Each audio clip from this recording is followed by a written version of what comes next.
अस्सलाम वालेकुम। SMTV global के साथ मैं हूं आमना अनफाल। सबसे पहले न्यूज़ हेडलाइंस। पंजाब भर में कम उम्र ड्राइवर्स के खिलाफ क्रैकडाउन का हुक्म। मोहसिन नकवी ने IG पंजाब CCPO लाहौर और तमाम RPOs को हिदायत की है कि बगैर लाइसेंस गाड़ियां और मोटरसाइकिल चलाने वाले कम उम्र ड्राइवरों के खिलाफ बिला इम्तियाज कार्रवाई की जाए। कहा कि लाहौर समेत पंजाब भर में कम उम्र ड्राइवर्स के खिलाफ कार्रवाई की रिपोर्ट रोजाना की बुनियाद पर पेश करने की भी हिदायत की। निगरान वज़ीर आला ने कहा कि कम उम्र ड्राइवर न सिर्फ अपने लिए बल्कि दूसरों के लिए भी खतरात का सबब बनते हैं। कम उम्र ड्राइवरों की गाड़ियां और मोटरसाइकिल भी बंद किए जाएं। मोहसिन नकवी ने वालिदैन को हिदायत की कि कम उम्र बच्चों को गाड़ियां और मोटरसाइकिल चलाने की इजाजत ना दें। हर जिंदगी कीमती है। कमसिन ड्राइवर की जरा सी गलती किसी के लिए जानलेवा साबित हो सकती है।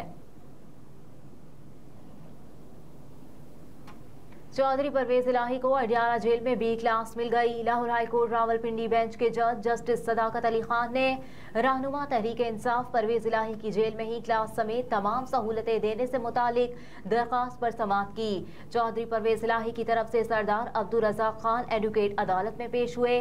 दौरान समाअत सेक्रेटरी दाखिला पंजाब और सुप्रिंटेंडेंट अडियाला जेल की तरफ से अदालत में रिपोर्ट जमा कराई गई। रिपोर्ट में साबिक वज़ीर आला चौधरी परवेज इलाही को हाई कोर्ट के हुक्म पर B क्लास समेत तमाम सहूलतें देने की यकीन दहानी कराई गई।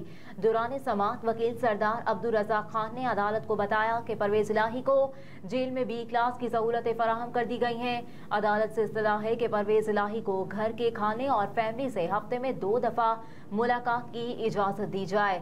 जस्टिस सदाकत अली खान ने कहा कि परवेज इलाही को घर के खाने और फैमिली से 2 बार मुलाकात की इजाजत होगी।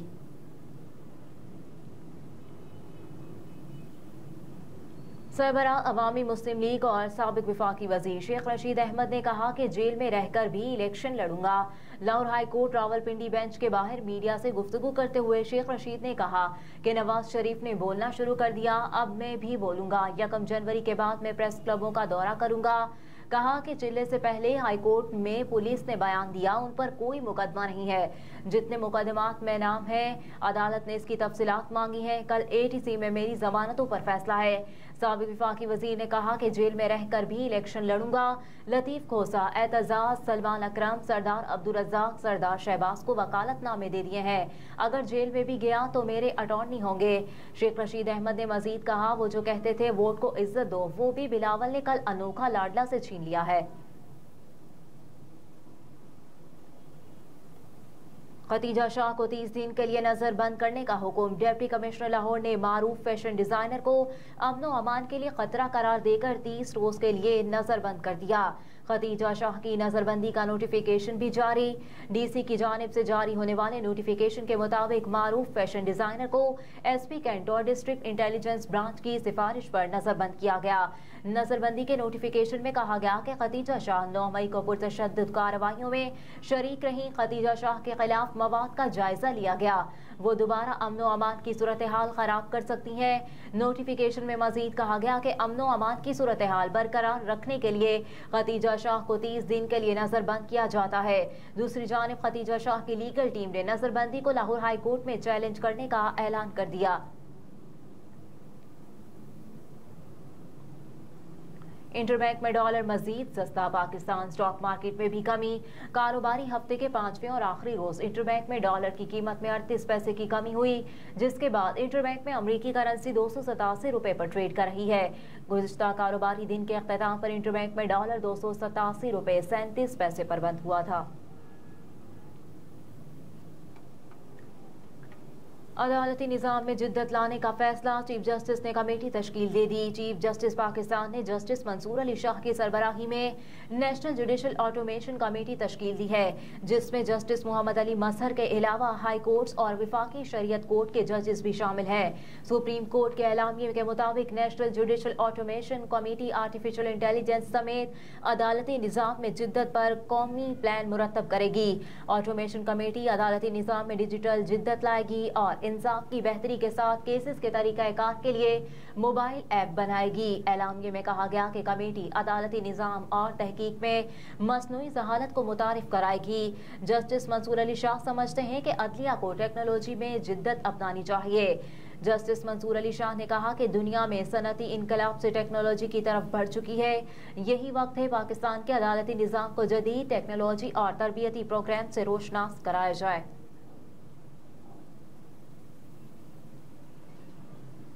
एबटाबाद में ऑनलाइन जिनसी हरासगी में मुलव्विस 2 मुल्जिमान को गिरफ्तार कर लिया गया। FI के हुकाम के मुताबिक मुल्जिमान ने खातून का काबिल एतराज़ मवाद व्हाट्सएप के जरिए शेयर किया।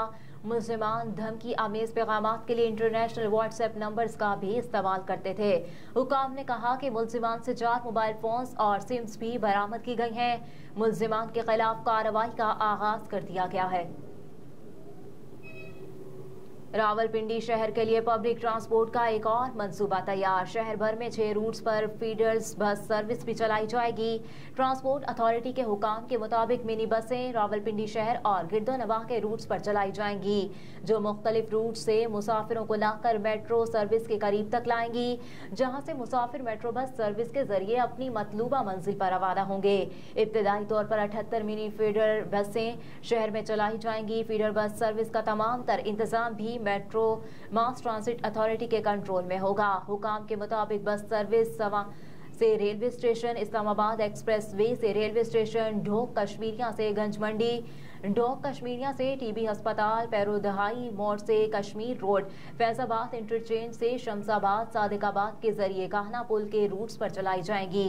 फीडर मिनी बस सर्विस के रूट्स को हतमी शक्ल दे दी गई है। बसों के लिए चौपर डप्पू और सदर डप्पू को बतौर स्टैंड इस्तेमाल किया जाएगा। गजा पर इस्राइली हमला, फलस्तीनी फ्रीडम मूवमेंट के बानी और सेक्रेटरी शहीद हो गए। फलस्तीनी मीडिया के मुताबिक गजा के इलाके शेख रिजवान में इस्राइली हमले के नतीजे में खालिद अबू बिलाल शहीद हो गए। गजा में इस्राइली जारहियत 7 अक्टूबर से जारी है, जिसमें अब तक शहीद फलस्तीनियों की तादाद 11,000 से तजावुज कर गई। फलस्तीनी वजारत सेहत के मुताबिक इस्राइली हमलों में 11,470 शहीद अफराद में 4,707 बच्चे, 3,155 खवातीन और 668 बुजुर्ग भी शामिल हैं। वजारत सेहत ने कहा कि गजा की 58% से जायद रिहायशी इमारतें तबाह हो चुकी हैं। इसी तरह इसराइल की जानिब से 60 से जायद एम्बुलेंसेज पर हमले किए गए, जिनमें से 55 एम्बुलेंसेज तबाह हो चुकी हैं। और पाकिस्तान में अमरीकी सफीर डोनाल्ड ब्लूम ने कहा है कि पाक अमरीका ताल्लुकात सिक्योरिटी से आगे बढ़कर अब इक्तिसादी इस्तेहकाम पर मरकूज हैं। पाकिस्तान में अमरीकी सफीर डोनाल्ड ब्लूम की न्यूयॉर्क के डिप्टी स्पीकर फिल रामोस से मुलाकात हुई, जिसमें अमरीकी सफीर ने कहा कि ग्रीन एनर्जी पॉलिसी से पाकिस्तानी मईशत का पहिया रवा और इक्तिसादी आज़ादी मुमकिन रह सकती है। ग्रीन अलायंस की बदौलत क्लाइमेट, एनर्जी, पानी और पाकिस्तान की दीगर इक्तिसादी ज़रूरियात महफूज रह सकती हैं। पाकिस्तान को पॉलिसियों में शफाफियत, मुनसिफानापन और पायदारी पर तवज्जो दी जानी चाहिए। इस मौके पर न्यूयॉर्क के डिप्टी स्पीकर फिल रामोस ने कहा कि सिंध और पंजाब को न्यूयॉर्क की सिस्टर स्टेट बनाया गया तो वो एक अच्छा कदम होगा।